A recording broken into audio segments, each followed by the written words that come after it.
Perfect. Well, hi guys. I'm excited to meet everybody. Excited to be here. Excited to share. Big reason I want to talk about ball security is no matter what offense, no matter what we're doing, got to protect the football. The whole game relies on us getting that thing into the end zone, especially on an offense perspective. I don't care if it's receiver, tight end, running back, QB, even a lineman screen. If they put it in the end zone, it's 6 points for us. And I love to coach specialists too, so we're going to make it 7. So I'm Coach Mike Famiglietti. Coach Fam is what everybody calls me. So we'll talk about protecting this thing. All right, so we're going to start off with 2 quick clips. All right, this is from my time at Northern State last year. We're fortunate to play in the Alaris Center, but we're running bash here. So inside zone read with the QB as the vertical component and the tailback as the outside component. There's going to be 2 things you're going to really see in this clip. All right, number one, I mean, our QB last year was an absolute animal. Even though it's the same clip, you're going to see the big thing is both of these guys, both of the ball carriers are going to finish through contact with their feet, lowering the pads, and both of them are going to have 2 hands capped over the ball through the contact, right? See right through there, all right? We're going to see that one again from the back view. We kind of get a nice clip, but hey, you never know when in a play your ball security is going to be attacked, right? I mean, that's just number one doing stuff I wish I could teach them, but hey, you got to just get the ball to your best players, and that's ultimately, as an offense, what we got to do. So the big reason ball security is something we work on every single day is because it's something that can always be improved, and really is something that really creates a huge sense of ownership in our entire offense, right? For every player, they have a role to protect that football. If you're in pass protection, you're protecting that quarterback to get the ball. If you're in check release, you better get out and run a nice quick route so that way you can get the ball and get north, right? If you have the ball, everybody from the fans to everybody in that program relies on your ball security, right? This applies to every offensive system. I mean, I've been in stuff where we're under center in 12, 22, 31 personnel, and we had to rely on the ball every time. I came from a high school where we ran the wing tee, ran the split option veer. I mean, we've done everything, and here we're a spread power team, and the ball is absolutely everything to us. And the big thing is, it helps us win. So when we talk about, the beginning of a game, right? Both teams are going to have the same amount of possessions. Well, if we turn over the ball twice, the other team gets 2 extra possessions, right? And we can say, hey, we fumbled on their 5. They got bad field position. Well, we're coaches. We love to control what we can control. And if we can't control something, there's a lot of guys in our profession who will freak out, right? And not having a drive end under our control really can hurt us and hurt our guys in the long run. So teach them how to own their program and have the football in their hands. So my background, Coach Grandinetti was saying, I just got to Kansas Wesleyan this past January as our offensive coordinator. Before that, I was at Northern State University for 2 seasons under Coach Tom Dosh as a running backs and specialist coach. Before that, I was at Wisconsin Lutheran College under Coach Dennis Miller as a running backs and special teams coach coordinator. And throughout those 4 seasons, we only lost 3 fumbles for our running backs, and that was over 1,200 touches. And then at the University of North Dakota, I got my start as an offensive quality control coach, where I helped our offense. We mentored a first-team All-American who was a true freshman running back. So we've really done an awesome job, and really things that I've learned from everybody have shaped me to who I am as a coach. So the big thing we talk about is the claw. So here we have the coyote claw, right? It doesn't matter where you are. Just a quick way to make our guys remember how to hold on to the football. Any place you have a claw, so if you're an eagle, you're a badger, you got the claw. So for us, it's the coyote claw. At Northern State, it was the wolf's claw.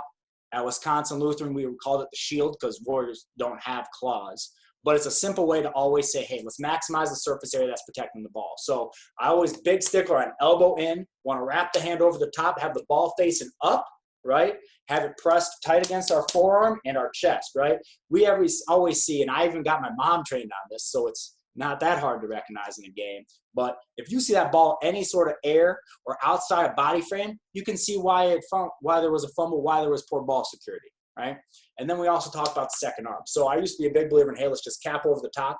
Well, a lot of times we'll lower the ball then.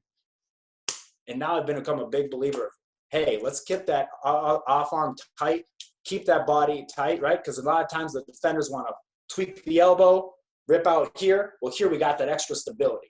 all right? But it has to be whatever's comfortable and easy for our players to make them play fast and play hard. So any sort of drills that we do, we're going to keep our guys moving. We're going to work contact. We got to make it natural. And, of course, we got to challenge our guys. Every single day, we go out to practice to get better, right? We don't go out to practice just to go through the motions. We got to maximize our drill time. So either you're combining different skills that we want to work on for a day, or, hey, we only got 5 minutes. How are we going to get the most out of this 5 minutes? So one of the easy ways that we've really gotten a lot of extra work done and a lot of high-quality work is weighted footballs, all right? Everybody has flat footballs. Doesn't matter what level program you are. Doesn't matter if you're a pro or high school or Pee Wee League. Footballs go flat, all right? What are we going to do? If there's a football recycling agency, I'd love to get in business with them, but we put our flat footballs to good use. We cut them, open right down the seams right here, all right? We pull out that bladder, all right, and then we gut them. We fill them up with concrete. That's that liquid concrete, all right? Stitch them back up with shoelaces, or if you don't completely ruin the laces, cover them back over. And if you can see from right here, we got a 15-pound ball right there. If you ever talk about anybody who's ever thrown a weighted football, right, your arm feels like you're throwing just a feather right after that. Well, after protecting the ball and keeping the ball up tight in the claw, right, that's filled with concrete, this thing's going to feel incredible, and you're going to be able to pretty much squeeze through that thing to protect it. So one way to help us out.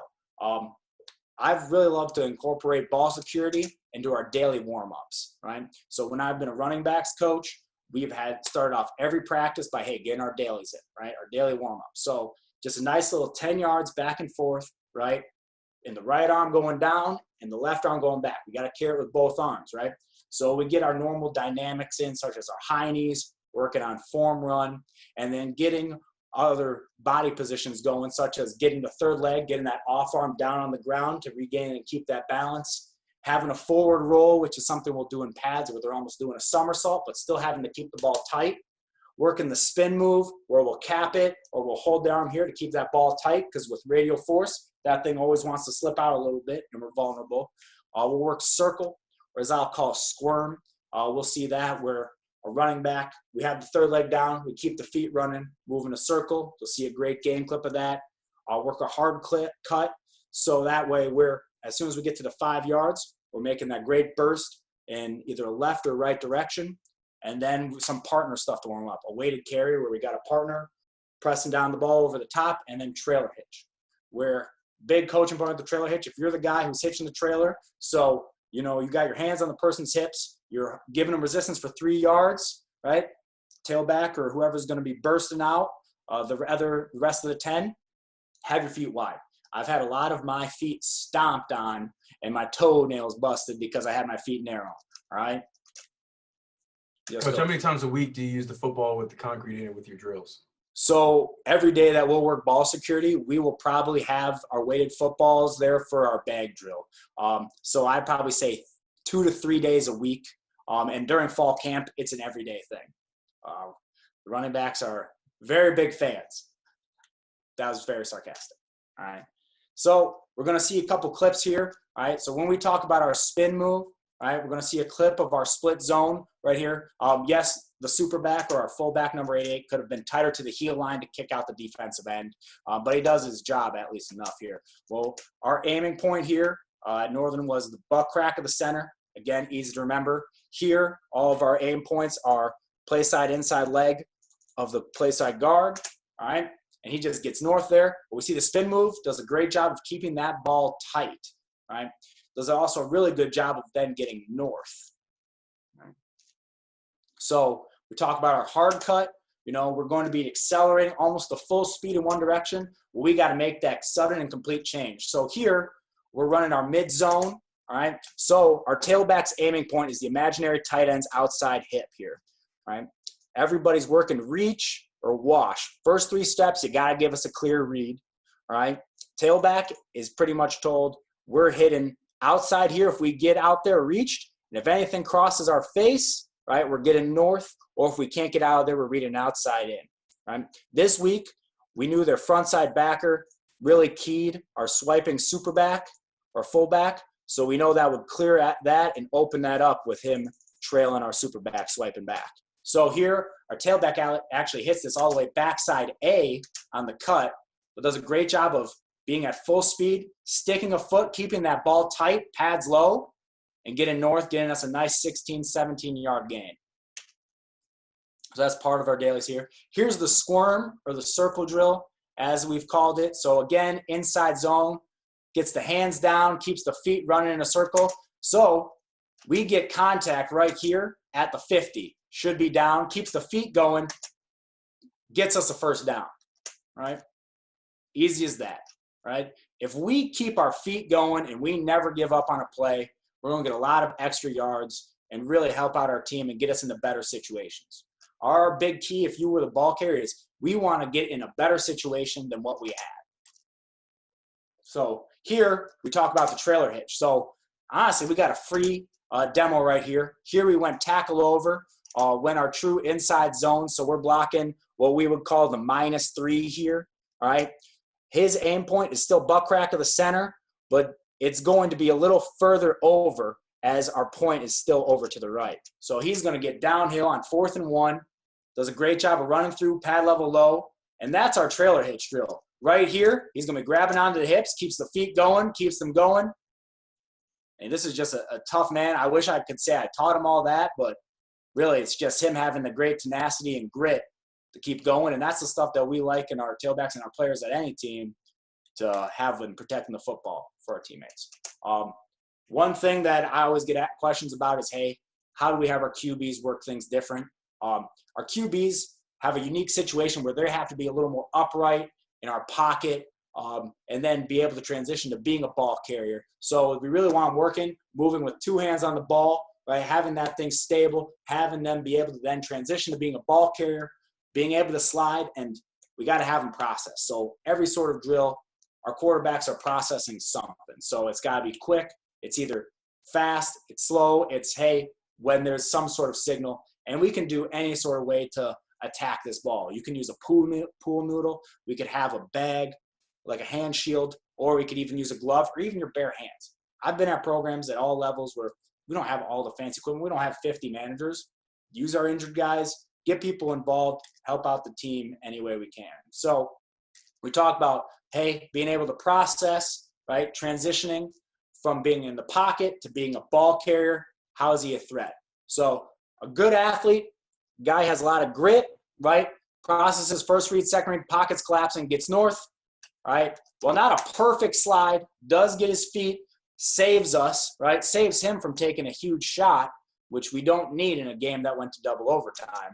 But we do a great job of protecting himself and really transitioning into a runner. So one of the ways, this is actually our head coach now at Kansas Wesleyan, Myers Hendrickson, right? Just a nice, easy way of just having him work that 2 hands in the pocket, keeping that in a good posture right up here at the chest rather than sinking it down towards the belly or the belt line. So that way we're in a proper throw-in position, keeping upright. So nice, easy way to work that. And here's a great situation of why you need strong hands. So something that we're seeing at all levels is defenses getting these 6 guys at the line of scrimmage, a lot of time, a lot of checking around, all right? They got 6 guys who are possible rushers here at the line of scrimmage. Someone's going to be free, right? That also means we'll probably have someone open, right? So the thing I was taught very early in my quality control career and as a coach was the only negative play is a turnover. We lose the ball, right? That whole possession's ruined. Everything's completely collapsed. Here, going into being a double overtime game, right? We want to, ideally process this a little quicker, get the ball out, but 55 ends up dropping. We're sliding to him.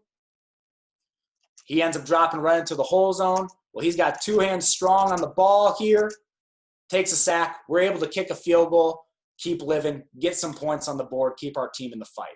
So other than, different ways to work our skill position players to do the warm-up, we like to take some of our practice periods and devote them towards our circuit. So we'll work our guys in multiple situations, multiple different skills that they have to work, and we can even use this as our warm-up for our O skill position players. And my favorite thing of this is it gets all of our coaches involved, all right? Really helps us mix it up with the guys, and it lets us have all of our coaches coach our different positions. So our tight ends coach can be coaching one station, our running backs coach or our QBs coach or receivers coach. We all can be working different things. And then it gives our tight ends coach to, hey, develop a relationship and coach our running backs a little bit, our wide receivers coach to coach our tight ends with protecting the ball, and gets all of us that relationship and development there, and gets our student assistants even involved in a way that they can keep on developing as a coach with little techniques and everything. So the easiest way we really all decided is, hey, we got 3 zones on the field. The QBs, we'll have them work a lot of the same things that the rest of our guys will, but for the most part, they'll do a little bit of different things where they're in the pocket. They'll work a lot of downhill drills to just keep things going with what we expect them as a runner. But we like to keep our coaches then in the same spot instead of traveling with each group. It just keeps it easier. Don't have to reset up every time for the drill. You don't have to kind of think over to yourself how you're going to coach it. And again, it gets everybody involved in coaching our guys. So the big one that we start off with, we call this our sideline drill. So the big goals here are, number 1, being violent on the sideline, fighting, getting knocked out of bounds, and then getting north violently. We want to finish, right? So we have these bags right here about 2 yards from the sideline, have the ball, this little diamond right there. It gets tossed to our ball carrier. We have everybody in a line right back here. They'll get the ball tossed to them or thrown to them, make that quick cut, get the ball in their outside arm, lower their pads, and work to keep in bounds. These can be 3 injured guys, 3 guys on the team, or just your last 3 guys in line. Hey, just, again, another way to make ownership, right, in our guys and create it is get everybody involved in a way. So if you got 10 guys on line, why have all 9 guys wait for that first guy getting drilled? Get them involved in the bag, have them force our guys to get better, right? So they'll give a hard shuck with the bag. We want our guys to lower the pads, fight to stay in bounds, and finish through this last bag. We always want that burst, that +3, right? Whatever yard line you got to get to, fight 3 yards past it, right? So we'll see a couple quick ways that, being violent out of bounds. This is violent near the sideline. So this is at Wisconsin Lutheran. This is our power read. Tailback got to the edge, right? Does a good job of keeping his pads low here, so that way he can get forced through and into the end zone, right? Then here, working on the getting north component. So again, this is our read zone. Defensive end crashes. We always teach our tailbacks, hey, if they're pulling that ball, you bounce, play side. Get that defensive end's eyes, maybe pull a linebacker or a safety, help our QB, right? Now this QB, again, we talked about a lot of grit. We saw him slide before. Well, he likes to lower his shoulder, overpowers their guy, gets in the end zone. Believe he was actually 2nd in the league last year in rushing touchdowns, had like 9 rushing touchdowns. Guy just had that nose for it. Love to see it. Another drill that we'll use in our station is our partner hits. So, we'll have 10 to 20 yards of space here. We'll work either, you have 1 partner or 2 partners, so you can have 3 people and 2 balls held by the ball carrier. Guys will be, hitting at it over the top. They'll be ripping at it, trying to grab it out of there, and just different ways to mix it up. You can even have them burst on a whistle. You can have them do up downs and then burst out, keeping that ball tight, switching the arm, any different thing. We got to create different ways to challenge our guys. Have to mix it up. If you did the same stations 3-4 days in a row, guys get bored, might not take it as seriously. But then one of the ways we can really push our guys is to add a second defender in there, and you'll see that stuff happens all the time. So here, I love to show us, hey, plays where we score a touchdown every time, but let's be honest, if it did, that'd be the greatest offense in the history of the world. But here, you see one of our, I don't want to say more routine plays, but this is an efficient play. He gains 5 yards on first down, right? Right here makes a nice backside cut on our inside zone, right? Gets a wash read, gets north, has the guy grabbing on it, just finishes the play there. Gets us 5 yards. All right, let's get up, let's snap it again and run it right through their face, right? So the bag drill, right? This is typically where we will use our weighted footballs. We don't want to have everybody else knocking on our weighted footballs. That's a great way to break a hand, have an important guy be out, for a few weeks, months, or the whole season.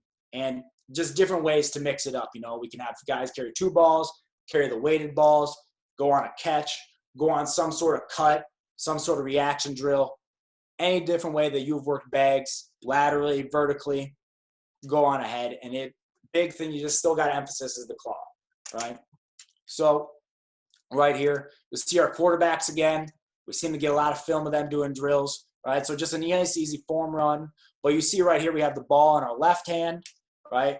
We're always going to come back and do the ball on our right hand. Again, lateral, get some nice little change of direction. Really work on keeping those pads down. 2 probably could have done even better there. 15 does a good job, all right?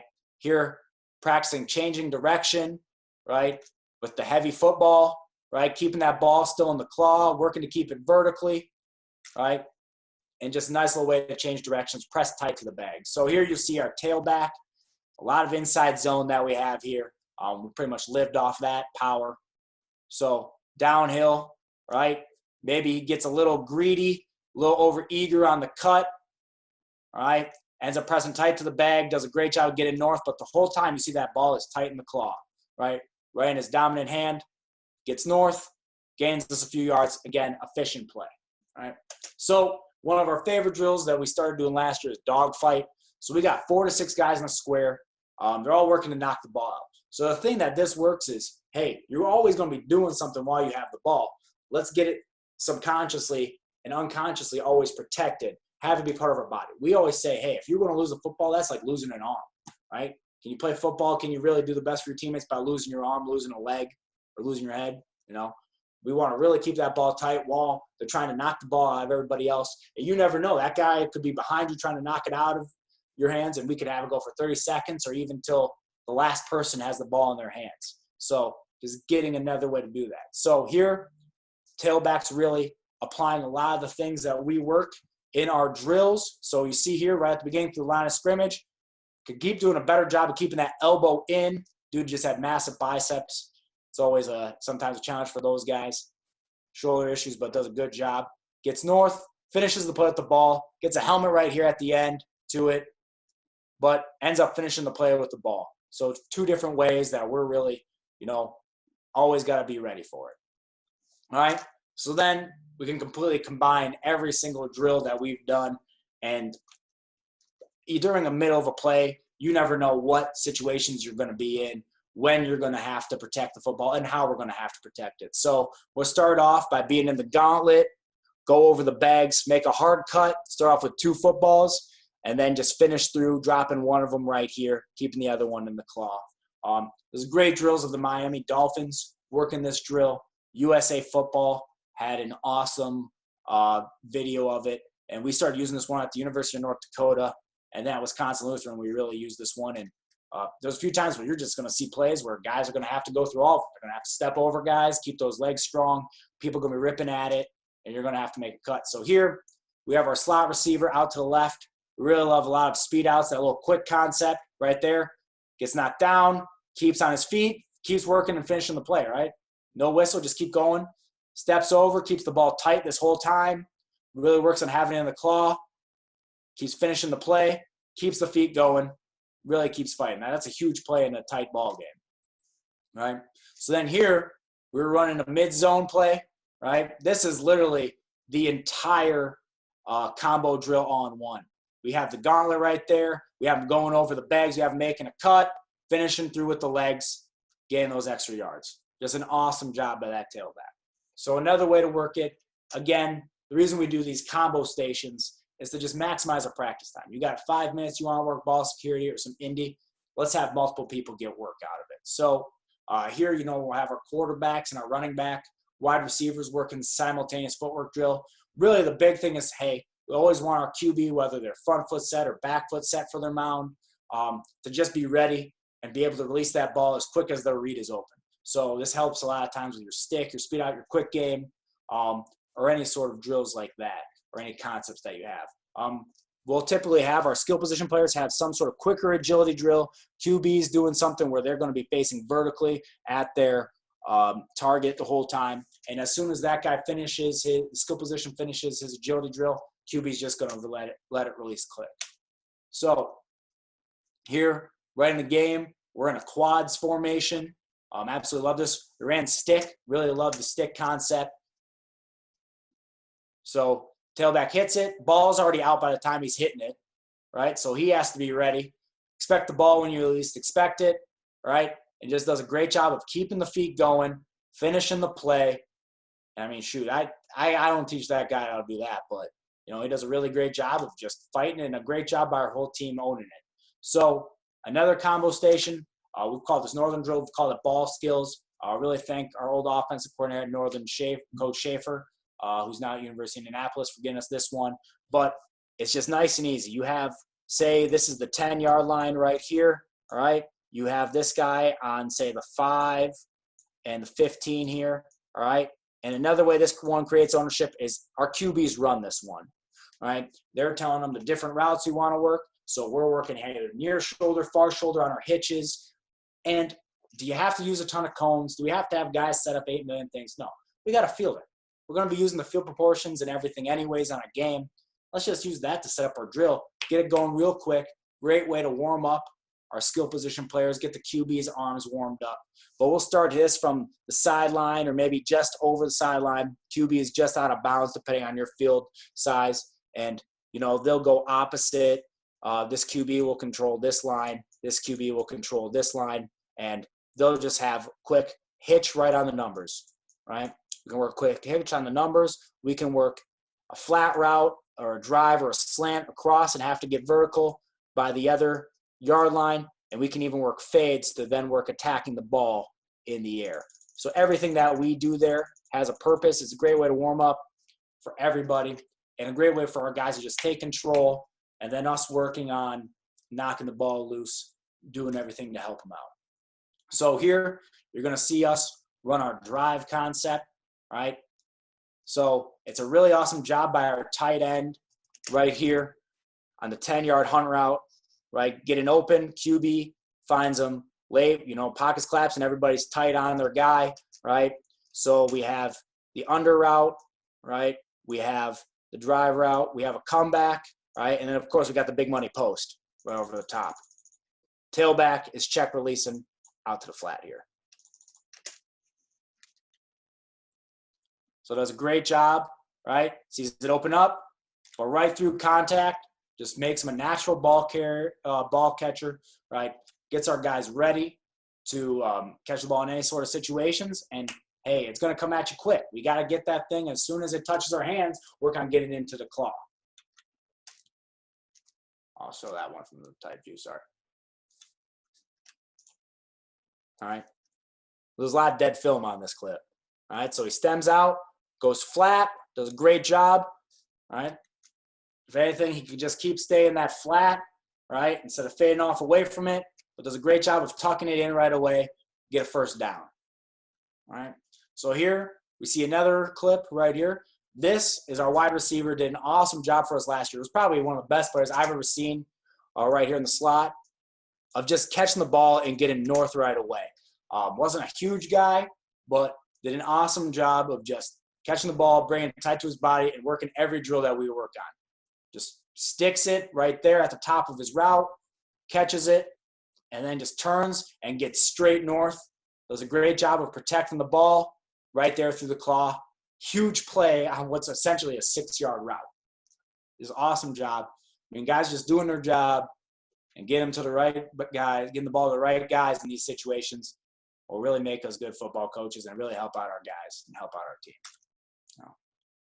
So right here, we also talked about attacking the ball in the air. So what's the shortest distance, right? Do we want to be fading back as a wide receiver towards that ball, or we want to be jumping up right through it, bringing our hands through that ball, right, to get us further away from that defender who's behind us, or if he's in front of us, getting that free PI right there. Well, here's a great job by our wide receiver right here on the outside. So we're running 4 verts with a switch, right? So he's ended up getting the fade. He's what we call the bender route. He's got his landmark 16 opposite hash.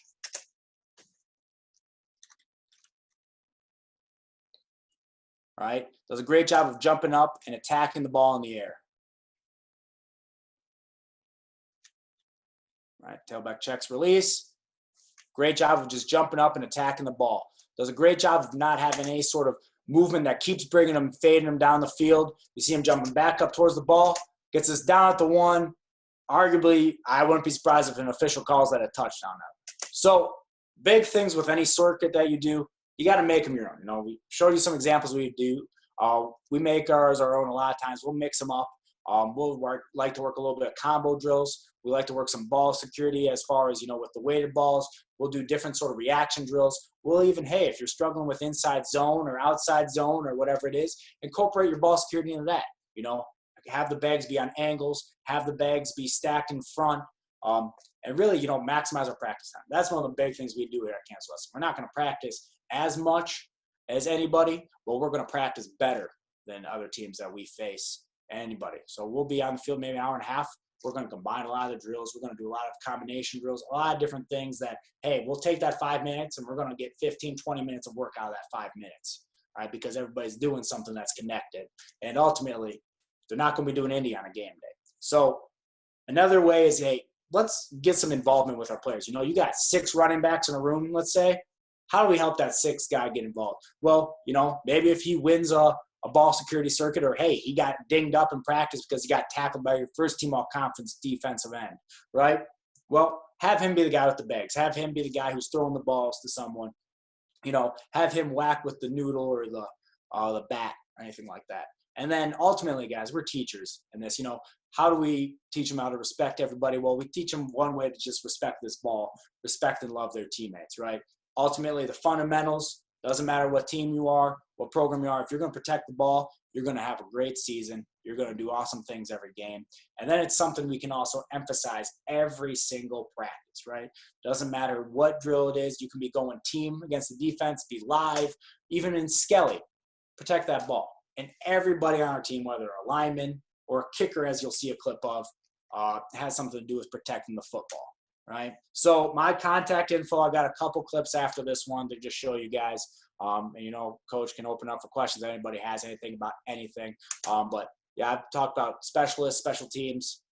Being a young coach is something I'm really all about, helping other young coaches develop, constantly having us get better. And I don't claim to have all the answers, but these are things that coaches who really influenced me have really done a great job of. So my email, mike.famiglietti at KWU. They thought Michael was too long with my long Italian name.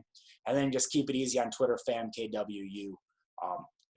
One of the big things that I've learned is, hey, if you're a coach, no job is ever too small, so help out our guys. So one of the big things we talked about kind of with the sideline drills, we got to smell the end zone. And I wanted to throw a couple of nice little clips on there so you have stuff to take back for you if you want to see some scheme stuff. But we called this our mesh concept.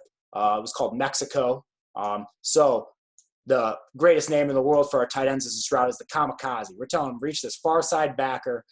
You can edit it by having him go out, all the way across and setting the depth for your mesh and getting over.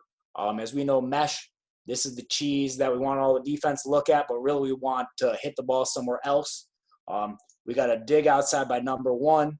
We have a control route right here. So these are our 2 zone beaters, right, to win it here. And then, of course, to make it mesh, we got to have someone coming from the backside getting over there. So we like this out of a 4x1 look. Any way that you can get 4 receivers to a side. We even had this out of if we had the tailback and empty, had him motion over to be our arrow route, because that's our hot right here. Is the tailback is a free release every time we call this play, arrow. He's got to stretch this fast, get to essentially the line of scrimmage at the numbers, and we want to hit that ball right to him, and it's a progressive read back, right? QB sees any sort of zone. He's probably looking for the dig that beats pretty much every coverage ever invented by man. And, yeah, so we do a great job here of getting the ball outside to our tailback. And he just brings it in for the end zone right there. You got to sniff the end zone. If you're a ball carrier and you got an inch to go, you got to get us that inch, right? A lot of dead clip time, as I told you guys. So get it here. I didn't know what to tell the young man in film because I think everywhere in America that's a touchdown. Then sadly the next day we found out it wasn't a touchdown. I don't know what to tell him the next day. And then, of course, I got to throw a little shot at the kickers. So Coach Roy, our O-line coach, and Coach Tupar, our old receivers coach at Northern, they are the greatest fake producers in the history of field goals. So we ran a speed option left here, right? Pitches it off him. That's our kicker. He was a receiver for a state championship football team. Not every kicker can do that, but again, just does a great job of carrying the ball at the claw. And we emphasize that to everybody on our team. If you're going to carry the football, could be anyone on our team, you got to protect it. And that was really all I had right there, Coach. So there's a question that came in regards to getting two hands on the ball. How do you coach that up? So I really coach, hey, we got to keep it natural for our guys. What's going to help them play it fast?